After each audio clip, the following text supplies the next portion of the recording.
Okay, zone 2. Hello, I'm Steve Davis from San Francisco. I'd like your advice on how to understand annual reports, what you look for, what's important, what's not important, and what you've learned over the years from reading thousands of reports. Thank you. Well, we've read a lot of reports, I will tell you that. And we start by looking at the reports of companies that we think we can understand. So we hope to be reading reports, and I do read hundreds of them every year. We hope to be reading reports of businesses that are understandable to us. And then we see from that report whether the management is telling us about the things that we would want to know about if we owned 100% of the company. And when we find a management that does tell us about those things and that is candid in the same way that a manager of a subsidiary would be candid with us and talks in language that we can understand, it definitely improves our feeling about investing in such a business, it definitely improves our feeling about investing in such a business, and the reverse turns us off to some extent. So if we read a bunch of public relations gobbledygook, it has some effect toward a business. We want to understand the business better when we get through with the annual report than when we picked it up. And that is not difficult for a management to do if they want to do it. If they don't want to do it, we think that is a factor in whether we want to be their partners over a 10-year period or so. But we've learned a lot from annual reports. For example, I would say that the Coca-Cola annual report over the last good many years has been an enormously informative document. I mean, I can't think of any way if I had had a conversation with Roberto Goizueta or now Doug Ivester, and they were telling me about the business, they would not be telling me more than I get from reading that annual report. We bought that stock based on an annual report. We did not buy it based on any conversation of any kind with the top management of Coca-Cola before we bought our interest. We simply bought it based on reading the annual report, plus our knowledge of how the business worked. Charlie? Yeah, I do think if you've got a standardized bunch of popular jargon that looks like it came out of the same consulting firm, I do think it's a big turnoff. That's not to say that some of the consulting mantras aren't right, but I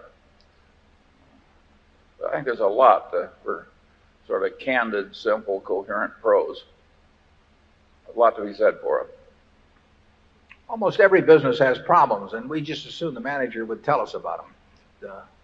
We would like that in the businesses we run. In fact, one of the things, we give very little advice to our managers, but one thing we always do say is to tell us the bad news immediately. And I don't see why that isn't good advice for the manager of a public company. Over time, I'm positive it's the best. I'm positive it's the best policy. But a lot of companies, they're dying just to pump out what they think is good news all the time, and they have this attitude that that you've got a bunch of animals out there to be fed, and that they're going to feed them what they want to eat all the time. And over time, the animals learn. So we try to stay away from businesses like that. What you seldom see in an annual report is a sentence like this: "This is a very serious problem, and we haven't quite figured out yet how to handle it." But believe me, that is an accurate statement much of the time.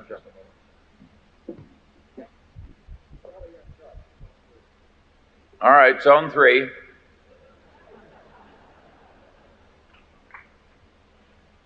I'm Larry Dirks, and I live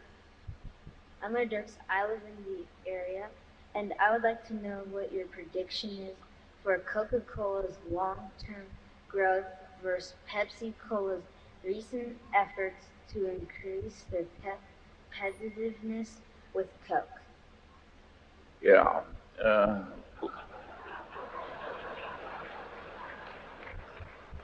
Long term, I would expect Coke to continue to gain versus Pepsi.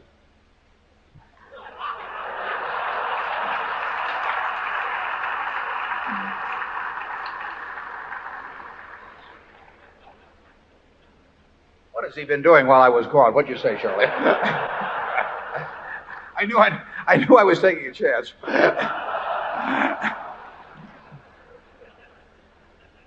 What was the question?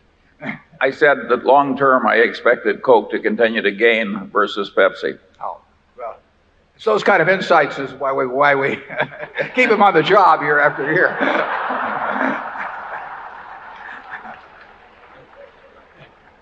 Zone 1. I'm Ben Knoll, and I'm from Minneapolis.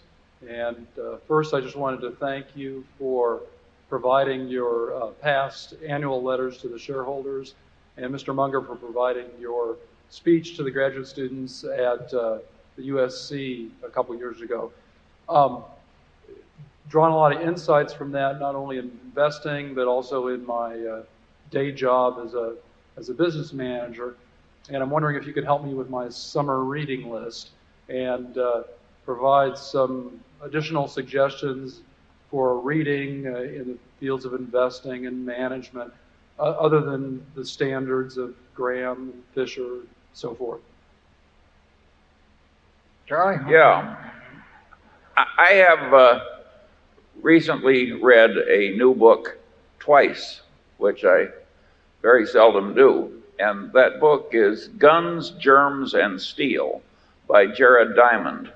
And it's a marvelous book. And the way the guy's mind works would be useful in business. He's got a mind that is always asking why. And he's very good at coming up with answers. I would say it's the best work of its kind I have ever read. I read a little easier book recently. I'm not even sure of the title. I don't pay much attention to titles when I get into the books, but it's something to the effect of the quotable Einstein. I mean, it's a lot of his commentary over the years, and it's great reading. The Fermat Theorem was the book. That isn't the exact title either, but it's the story of the discovery of the answer on that. That's a very interesting book. One of our shareholders from Sweden gave me a copy of that when I was in New York, and I've enjoyed it. Zone 7. Yes, Bill Ackman from New York. Is there a price at which it's inappropriate for a company to use its capital to buy back its stock? Give me that again. For example, Coca-Cola at 40 PE. Is that a smart place for Coke to deploy capital? Well, it sounds like a very high price when you name it in terms of a PE to buy back the stock at that sort of number. But I would say this. Coca-Cola's been around 112 years now, and there are very few times in that 112 years, if any, when it would not have been smart for Coca-Cola to be repurchasing its shares. Coca-Cola is probably, in my view, among businesses that I can understand, it's the best large business in the world. I mean, it is a fantastic business. And we love it when Coke repurchases shares and our interest goes up. We owned 6.3% of Coca-Cola in 1988 when we bought in. We actually increased that a little bit a few years later. But if they had not repurchased shares, we probably would own about 6.7% or 6.8% of Coke now. As it is, we own a little over 8% through repurchases. There are going to be about 1 billion 8-ounce servings of Coke sold around the world, or Coca-Cola products sold around the world today. 8% of that is 80 million, and 6.8% is 68 million. So there are 12 million extra servings for the account of Berkshire Hathaway being sold around the world. And they're making a little over a penny a serving, so, you know, that gets me kind of excited. And I think all I can tell you is I approve of Coke repurchasing shares. I'd a lot rather have them repurchasing shares at 15 times earnings, but when I look at other ways to use capital, I still think it's a very good use of capital. And maybe the day will come when they can buy it at 20 times earnings, and if they can, I hope they go out and borrow a lot of money to buy a ton of it at those prices. And I think we will be better off 20 years from now if Coke follows a consistent repurchase approach. I do not think that is true for many companies. I mean, I think that repurchases have become in vogue and done for a lot of silly reasons. And so I don't think everybody's repurchase of shares is well reasoned at all. You know, we see companies that issue options by the ton and then they repurchase shares much higher. You know, I started reading about investments when I was 6, and I think the first thing that I read was, you know, buy low, sell high. But these companies, through their options, you know, they sell low and then they buy high, and they've got a different formula than I was taught. So there are a number that we don't approve of. But when we own stock in a wonderful business, we like the idea of repurchases even at prices that may give you nosebleeds. It generally turns out to be a pretty good policy. Charlie? Well, I think the answer is that in any company, the stock could get to a price so high it would be foolish for the corporation to repurchase its shares. Sure. And you can even get into gross abuse. Before the crash, the Insul utilities were madly buying their own shares as a way of promoting the stock higher. It was like a giant Ponzi scheme at the end.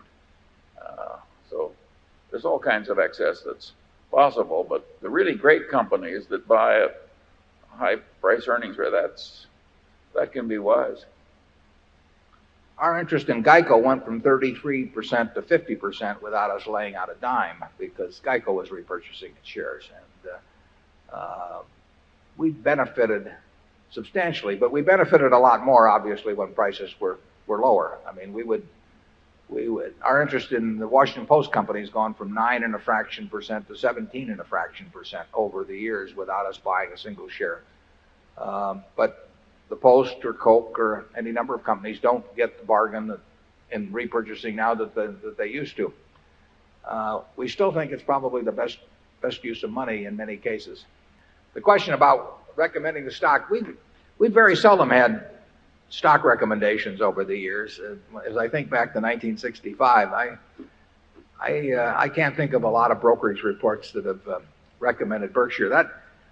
I'm not looking for any, reports at all. We are not looking to have Berkshire sell at the highest possible price, and we're not looking to try and attract people to Berkshire who are buying stocks because somebody else recommends them to them. We prefer people who figure out for themselves why they themselves want to buy Berkshire, because they're much more likely to stick around if they enter the restaurant because they decide it's the restaurant they want to eat at than if somebody has touted them on it. And that's our approach. So we do nothing to encourage, but I think even if we did, we probably wouldn't generate a lot of recommendations. It's not a great stock to get rich on if you're a broker. Yeah, I think the reason.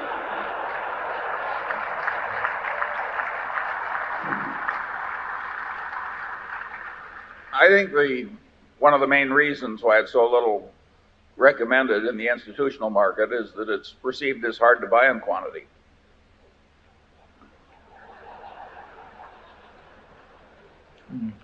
We prefer, we've got some good institutions as holders, including one that's run by a very good friend of ours, but frankly, it's more fun for us to have a bunch of individual shareholders. I mean, you see it translates, if there's money made, it translates into changes in people's lives and not some change in somebody's performance figure for one quarter. And we think that individuals are much more likely to join us with the idea of staying with us for as long as we stay around. And that's the way we look at the business. Very few institutions look at investments that way, and frankly, we think they're often less rational holders than we get with individuals.